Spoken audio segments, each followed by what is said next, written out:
हे पूर्ण परम ब्रह्म ज्योतिस्वर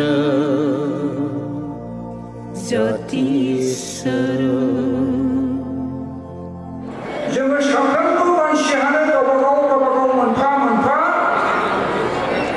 बे मुलुगनि मोजांनि थाखाय मावलांनांगौ खामानि दङ। दा बे खामानिखौ मावफुंनायखौनो बे परमात्माजों गोरोबनानै थानायखौनो जोंनि साफ्रोमबो मानसिनि गावबागावनि स्वधर्म होननानै बुङो। तुलनामूलक भाबै बिजिरथिनानै बुंदों जेरै जोङो गोदो उन्दुलांनाय समाव जों जेबो मिथिरोङा, जेबो खामानि जाया जोंजों,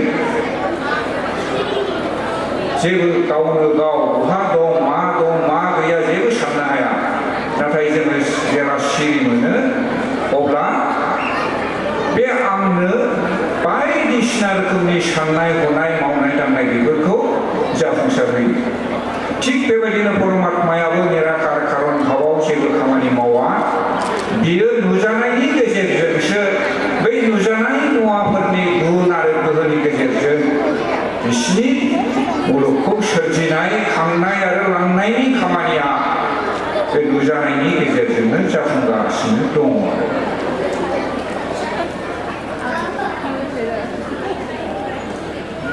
थारा महर गैयिनिफ्राय महरथिनिफ्राय महर गैयै एबा नुयियाव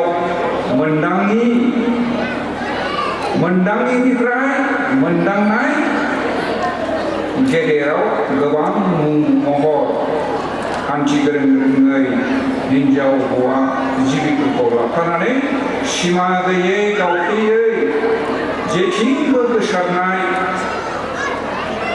बासि गैयै आबुङै नुजाथिनाय। दा जोंनि उपासनानि एकमात्र बस्तु जाय परमात्मा बेनो गावनो निजे स्वयं गावनि इच्छानि गेजेरजों बे बिराट मुलुग महरै नुजादों। बे बिराट मुलुग महरै नुजानायखायसो जोंबो बेवहाय नुजाथिफैनानै उजिफैनानै नंखाय नंगौनि बाथ्राखौ जों सानदों आरो दा। नङाबाथ' सोर सानगौमोन? होनबा बेनो गावनो निजे स्वयं इच्छा जानानै जों रुपै समग्र मुलुग महरै बेरखांनायनि गेजेरजों जोङो दिनै बेखौ बेनिनो होखानाय माखासे गुन आरो गोहोनि गेजेरजों जोङो बेखौ धारन खालामनो, अर्थात मोनदांनो, सिन्था खालामनो, बेनि बिथोन बायदियै जों मुलुगनि अराय मोजांनि हाबाफोरखौ मावनो अब्लासो माने जोङो थुलुंगा मोनो जाहैबाय आरो। नङाबाथ' जेबो गैयियाव बे दं गैया नंखाय नंगौ सोर बिसार बिबेसना खालामगौमोन, सोर मानिगौमोन, सोर खुलुमगौमोन?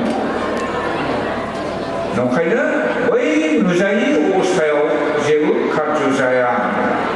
आरो बेनो जेला ज्योति रुपै प्रकाश जानानै नुजाबाय, बे ज्योतिनि जोबनो गैयै गोहो, बे जोबनो गैयै गोहोनि गेजेरजोंनो बे मुलुग ब्रह्माण्डनि बायदिसिना महरनि मुलुग महरै बेरखांदों, गोसारदों। आरो बे महरैनो बियो दिनै बे मुलुगनि सर्व कार्यनि खामानिफोरखौ मावफुंगिरि जानानै कर्ता जानानै दंगासिनो दङ आरो।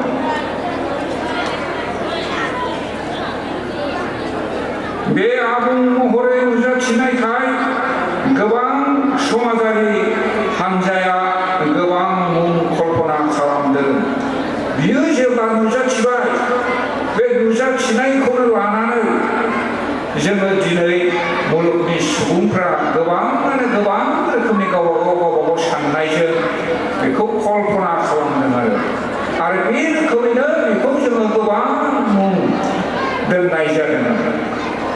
नाथाय मुङा जेसेबांखि थाया मानो, बे जेसेबांखि प्रकारै नुजाया मानो, मुल बुस्थुआ एक सत्य, बे मोनसे सत्यआनो आरो।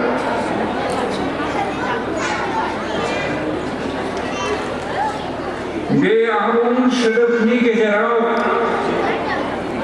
मोननै सोदोबा शास्त्र आरो सुबुंनि बाहायनाय दङ।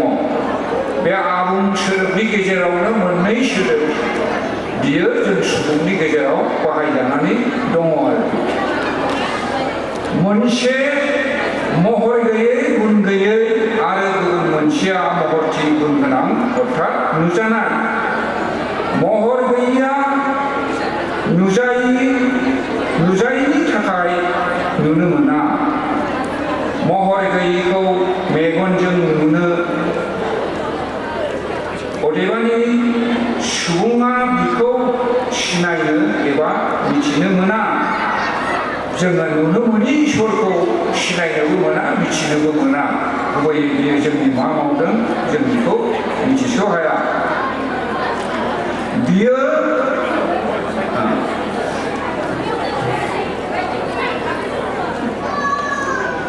अनोब्लासो बिखौ आरो जोङो गावखौ सिनायनो हायो। नुजानानै दंगासिनो दङ अथ'स' जों सिनायनो हायाखै। नाथाय बियो जेब्ला जोंखौ अनगोन बे अनजानाय मानसिफ्रासो बेखौ सिनायनो हागोन आरो जों गावखौबो सिनायनो हागोन।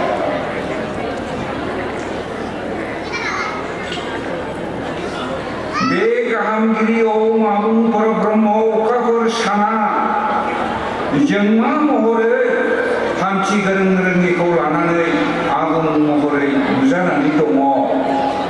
बेखौथ' मिथिखाबायना खिन्थाखाबायानो नै बिहानो बिश्वनाथ विष्णु भगवान गणेश काली दुर्गा सरस्वती सावित्री बिमा देवदेवी गौत खदा आल्लाह सान अखाफोर सानजोंमा महरा मुलुगनि बिमा बिफा गुरु जिउ। थारमाने बे नुजायोब्लानो जोङो गोबां महरनि बेखौ मुं दोननाय बायदि जाबाय आरो। दा बे गोबां मुंनि बिगोमाया नाथाय बे सासेयानो। दा बेवहाय जोङो नैबे गुन बेनि नाम बेनि बे नामखौ लानानैनो दिनै गोबां महर साजायनायखौ लानानैनो जोङो दिनै गोबां सानगासिनो दङ। आन्दायनायाव बे सासेनि बायदिसिना मुं महरावसो जोङो नांथाबनानै दङ आरो। दा परमात्मा सान अखाफोर जोंमा महरा मुलुगनि बिमा बिफा बेनो जोंनि बयनिबो गुरु। बेनिखायनो जिबिफोरनि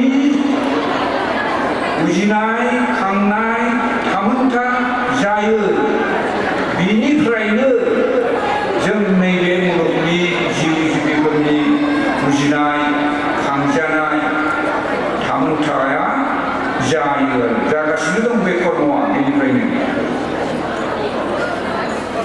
बेनि अनगायै बे अख्रां मन्दिराव जिबिनि गाहामगिरि नैथि रावबो जायाखै, जानायबो नङा, जाथावबो नङा।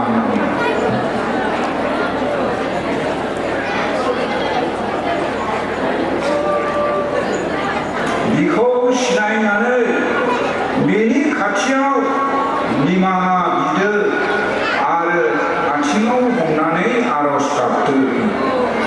दा बिनि खाथियावनो जोङो निमाहा बिनांगोन आरो आरज गाबनांगोन।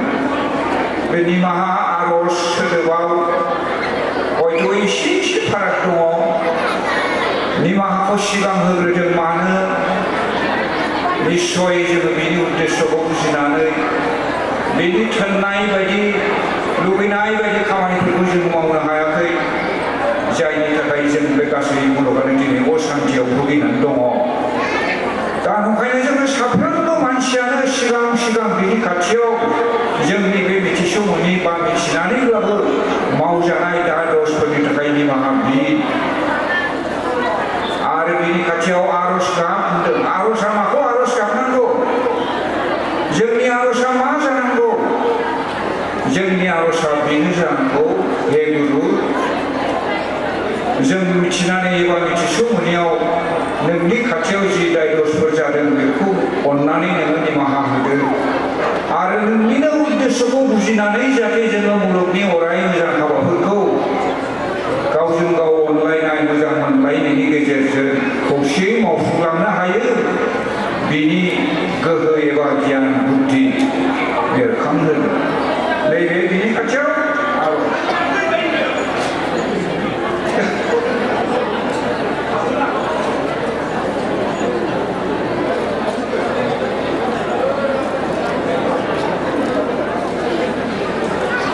बेनि अनजानाय खामानि मावफुंदो होनदों बेनि अनजानाय खामानि मावफुंदो इसोरा जोंनिफ्राय मा लुबैदों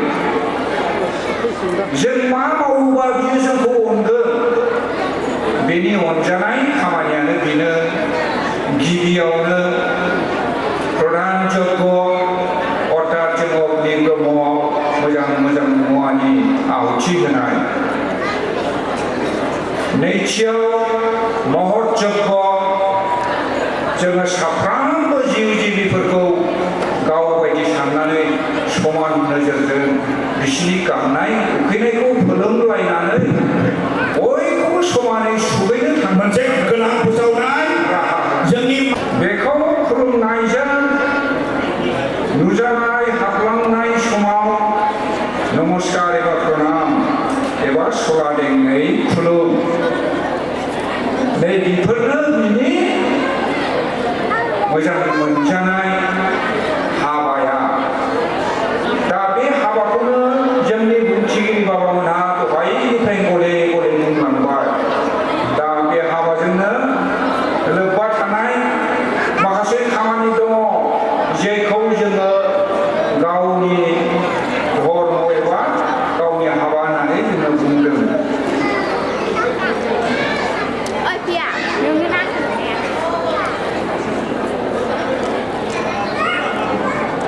अर्थात जोङो साफ्रोमबो मानसियानो गावबागाव मोनफा मोनफा बे मुलुगनि मोजांनि थाखाय मावलांनांगौ खामानि दङ दा बे खामानिखौ मावफुंनायखौनो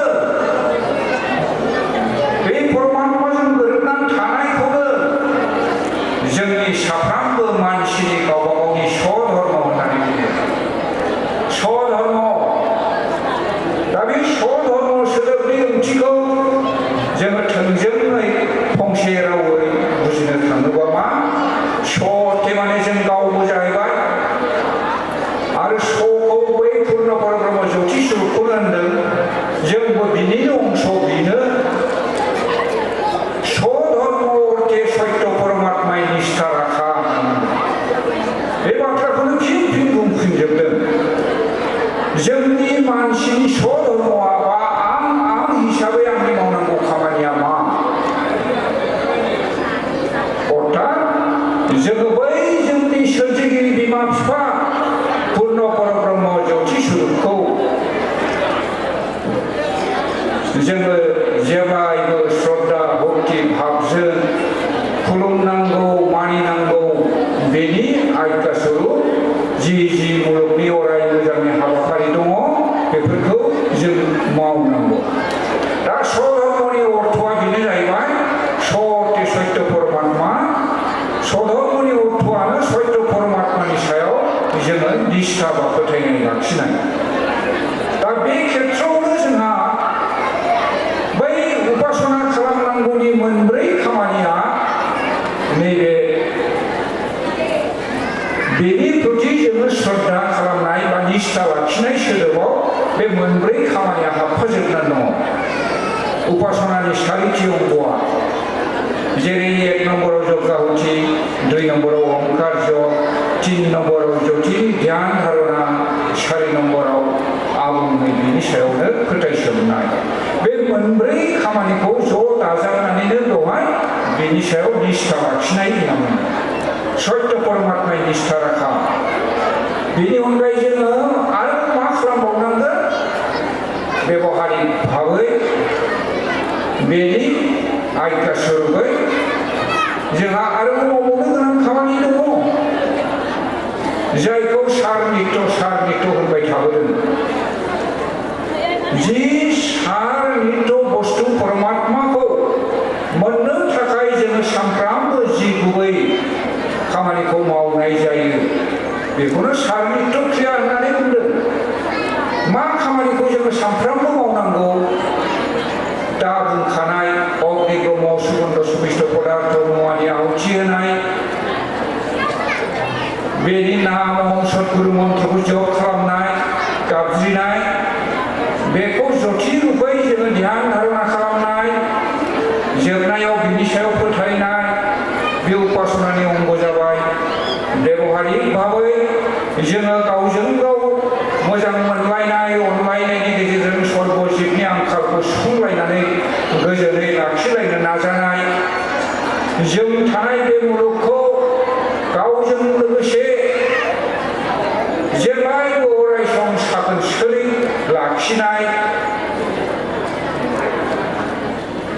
हौवा हिन्जाव जेबो फाराग गैयै नैबे खामानिफोरखौनो जोंखौ मावनो थिनदों आरो मुलुग सयथा बेखौ मावनो थांनायावनो जों माबायदि जाबावनांगोन जेब्लायबो सत्य रावखौनो बुंनांगोन सत्य सिन्थाखौनो खालामनांगोन सत्य आखुखौनो जोङो बाहायनांगोन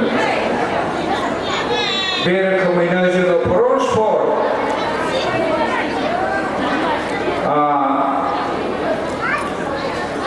महर जग्य आरो प्रधान जग्य नैबे खामानिफोरखौ जुदि जोङो गमामायैनो मावलायजोबोबा गावजों गावनि गेजेराव निस्सय जोङो बेवहायनो गोजोननायखौ मोननो हागोन आरो हायोब्लाथ' थार बाथ्रा बुंनाय थारजों सोलिनाय थारखौ गारनानै मालाबाबो नंखायनि आश्रय लानो नाङा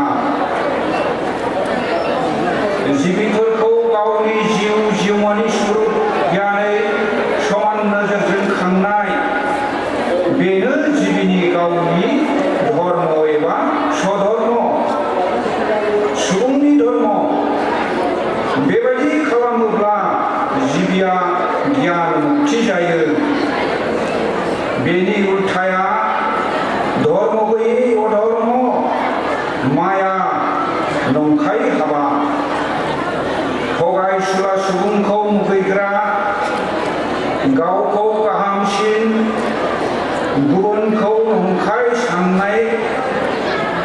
सानहोनाया जिबिनि गुबुन धर्म एबा धर्म गैयै आरो बिनो थैनाय थांनायनि सानस्रि समनि गिनांगौ